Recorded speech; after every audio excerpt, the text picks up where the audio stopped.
Hello students, welcome back on the topic the doctrine of lapse, विलय की नीति. The final wave of annexations occurred under Lord Dalhousie.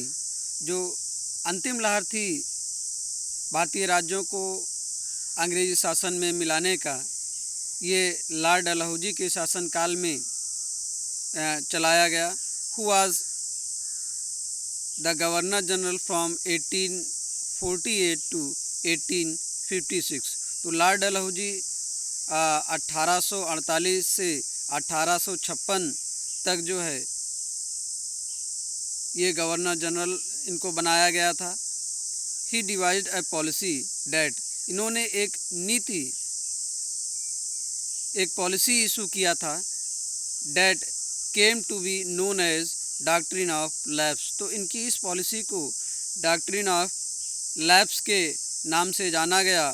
The doctrine declare that, इस सिद्धांत के अनुसार if an Indian ruler died, अगर कोई भारतीय राजा मर जाता था, without a male heir his kingdom would lapse. तो बिना कोई मेल एयर, उसका अगर कोई भी मेल उत्तराधिकारी नहीं होता था, अगर वो मर जाता था, तो उसका शासन जो है अंग्रेजी शासन में विलय कर लिया जाता था, मीन्स मिला लिया जाता था.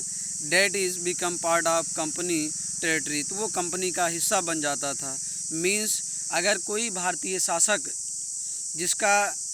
जिसके पास कोई पुत्र ना हो, मीन्स बिना मेल उत्तराधिकारी के वो मर जाता था, तो इस सिद्धांत के अनुसार उसके शासन को कंपनी के शासन में मिला लिया जाता था. मीन्स उस पर कंपनी का कंट्रोल हो जाता था. ये डॉक्ट्रिन ऑफ लैप्स जो कि लॉर्ड डलहौजी ने इशू किया था. One kingdom after another was annexed simply by applying this doctrine. तो यही सिद्धांत अपना करके, इसी सिद्धांत के अनुसार लॉर्ड डलहौजी एक एक करके अंग्रेजी शासन में उन राज्यों को मिला लिया जिनका कोई मेल उत्तराधिकारी नहीं था. सतारा 1848 में मिलाया गया, संबलपुर 1850 में, उदयपुर 1852, नागपुर 1853 एंड झांसी 1854. और झांसी को 1854 में मिलाया गया. Finally in 1856 the company also took over Awadh. उसके बाद अंत में 1856 में कंपनी ने अवध पर भी अपना कंट्रोल जमा लिया. This time the British had an added argument. तो इस समय जब अवध को अपने शासन में कंपनी ने मिलाया था, तो इसमें ब्रिटिश शासन ने ये आर्ग्यूमेंट दिया, ये स्टेटमेंट दिया, they said they were obliged by duty.